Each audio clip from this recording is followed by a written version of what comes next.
নমস্কার বন্ধুরা, বুক এজে আপনাদের সবাইকে আরও একবার স্বাগত। আপনার সাথে কি কখনো এমন হয়েছে যে আপনি কারোর সাথে কথা বলছেন আর আপনার ভেতর থেকে একটা ফিলিং আসছে যে সামনের মানুষটি মিথ্যে বলছে? অথবা কাউকে প্রথমবার দেখেই আপনার মনে হয়েছে যে এই মানুষটিকে ঠিক ভরসা করা যায় না? আমরা প্রায়ই বলি, ইস, আমি যদি ওর মনের কথা বুঝতে পারতাম। বন্ধুরা, কারো মন পড়া কোনো জাদু নয়, বরং এটি একটি বিজ্ঞান। আর আজ আমরা প্যাট্রিক কিংয়ের বিখ্যাত বই রিড পিপল লাইক এ বুকের মাধ্যমে এই অসাধারণ কলাটি শিখতে চলেছি। আগামী 1 ঘন্টায় আমরা মানুষের আচরণের সেই গোপন কোডগুলো ডিকোড করব, যা বুঝলে আপনি যে কারো উদ্দেশ্য, আবেগ এবং পরবর্তী পদক্ষেপের আগাম আভাস পেয়ে যাবেন। তাহলে চলুন এই রোমাঞ্চকর যাত্রা শুরু করা যাক। প্রথম ভাগ, আচরণের ধরন এবং অতীতের প্রভাব। প্রত্যেক মানুষের চিন্তা করা, বোঝা এবং আচরণ করার একটি বিশেষ ধরন বা প্যাটার্ন থাকে। যেমন প্রতিটি তালার জন্য আলাদা চাবি থাকে, তেমনি প্রতিটি মানুষের ব্যক্তিত্বের একটি আলাদা ব্লুপ্রিন্ট থাকে। যদি আমরা এই প্যাটার্নটি চিনতে শিখি, তবে যে কারো উদ্দেশ্য বোঝা সহজ হয়ে যায়। কিন্তু এই প্যাটার্ন তৈরি হয় কিভাবে? লেখক বলছেন, একজন মানুষ আজ যেমন, তা আসলে তার অতীতের অভিজ্ঞতা এবং শৈশবের স্মৃতির ফল। একটি গল্পের মাধ্যমে বোঝা যায়। ধরুন, আপনার এক বন্ধু আছে, অর্ণব। অর্ণব এমনিতে খুব ভালো ছেলে, কিন্তু কেউ তাকে কোনো পরামর্শ দিলে বা তার ভুলও ধরিয়ে দিলেই সে হঠাৎ রেগে আগুন হয়ে যায়। সে নিজেকে বাঁচাতে চায় এবং তর্ক শুরু করে। এখন ওপর থেকে দেখলে আমাদের মনে হবে যে অর্ণব অভদ্র, কিন্তু যদি গভীরে যাই তবে দেখা যাবে ছোটবেলায় অর্ণবের বাবা মা খুব কঠোর ছিলেন। তাকে প্রতিটা ছোট কাজে বকাঝকা করা হতো এবং সবসময় অনুভব করানো হতো যে সে কখনোই ঠিক হতে পারে না। আজ অর্ণবের রাগ আসলে তার সার্ভাইভাল মোড। তার মস্তিষ্ক তাকে সেই পুরনো যন্ত্রণা থেকে বাঁচানোর জন্য সাথে সাথে রিয়্যাক্ট করে। যদি আপনি এই প্যাটার্নটি বুঝে যান, তবে পরের বার অর্ণব রাগ করলে আপনি তার উপর চেঁচাবেন না, বরং তাকে বুঝতে পারবেন। এটাই হলো মানুষকে চেনার প্রথম ধাপ, তাদের কেনটাকে বোঝা। দ্বিতীয় ভাগ, কথা বনাম কাজ, ওয়ার্ডস ভার্সেস অ্যাকশনস। মানুষ যা বলে, বাস্তবে প্রায়ই তারা তা হয় না। সমাজে টিকে থাকার জন্য আমরা সবাই চেহারার উপর একটা মুখোশ পরে থাকি।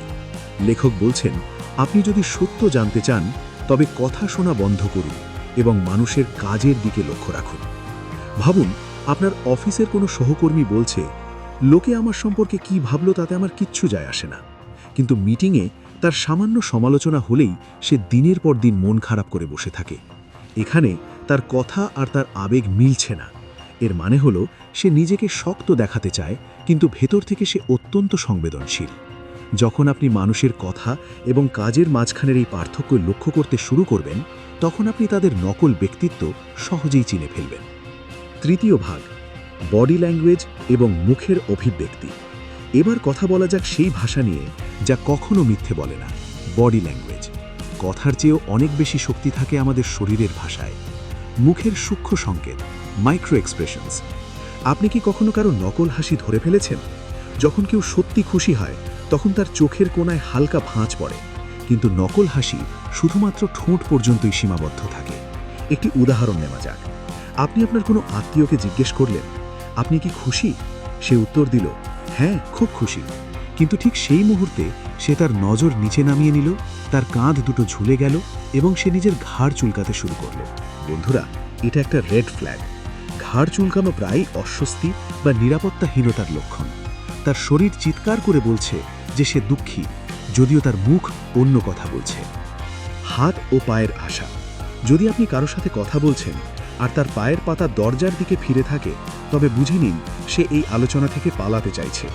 যদি কেউ কথা বলার সময় নিজের 2 হাত বুকের উপর শক্ত করে বেঁধে রাখে, তবে বুঝবেন সে আপনার কথা গ্রহণ করার জন্য তৈরি নয়, সে নিজেকে আড়াল করছে। চতুর্থ ভাগ, মোটিভেশন ড্রাইভার্স, আনন্দ না যন্ত্রণা। মানুষ যা কিছু করে তার পেছনে প্রধানত 2টি কারণ থাকে, এক, আনন্দ পাওয়া, অথবা যন্ত্রণা থেকে মুক্তি। পৃথিবীর প্রতিটি সিদ্ধান্ত এই 2টি জিনিসের উপর দাঁড়িয়ে আছে। একটি উদাহরণ দিয়ে বোঝা যাক। 2 জন মানুষ জিমে যায়। প্রথমজন জিমে যায় কারণ তাকে শক্তিশালী দেখতে হবে, তাকে প্রশংসা পেতে হবে। এটি আনন্দ পাওয়ার মোটিভেশন। দ্বিতীয়জন জিমে যায় কারণ ডাক্তার বলেছে যদি সে ওজন না কমায় তবে তার হার্ট অ্যাটাক হতে পারে। এটি যন্ত্রণা থেকে বাঁচার মোটিভেশন। দুজনের কাজ একই, কিন্তু তাদের ভেতরের ড্রাইভ আলাদা।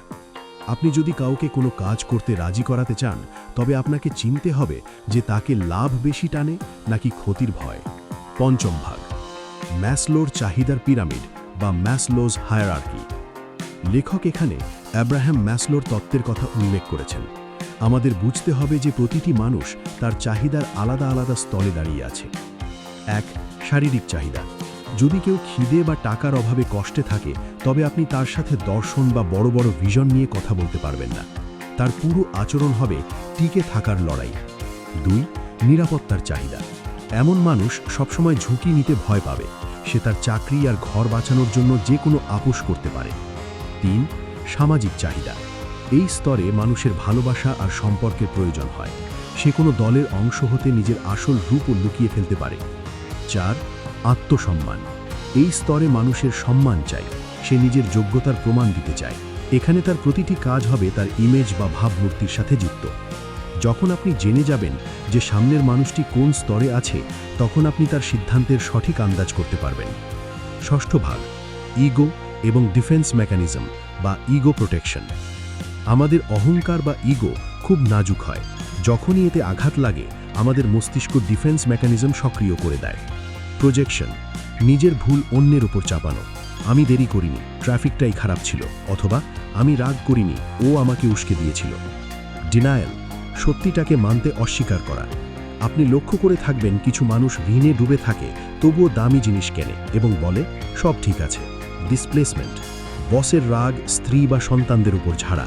এটা এজন্য হয় কারণ আমরা সেই ব্যক্তির উপর রাগ দেখাতে পারি না যে আমাদের চেয়ে বেশি শক্তিশালী, তাই আমরা কোনো নিরাপদ শিকার খুঁজি। এই প্যাটার্নগুলো চিনে আপনি বুঝতে পারবেন যে সামনের মানুষটি আসলে কোন জিনিসকে ভয় পাচ্ছে। সপ্তম ভাগ, সম্পর্কের উন্নতি এবং ভবিষ্যতের আন্দাজ। মানুষকে পড়ার এই কলাটি শুধু কাউকে এক্সপোজ করার জন্য নয়, বরং সম্পর্কগুলোকে আরও সুন্দর করার জন্য। যখন আপনি জানতে পারেন যে আপনার সঙ্গী যদি চুপ করে থাকে, তবে হয়তো সে আপনার উপর রাগী নয়, বরং কাজের চাপের কারণে রিপ্রেশনের শিকার, তখন আপনি ঝগড়া না করে তার পাশে দাঁড়ান।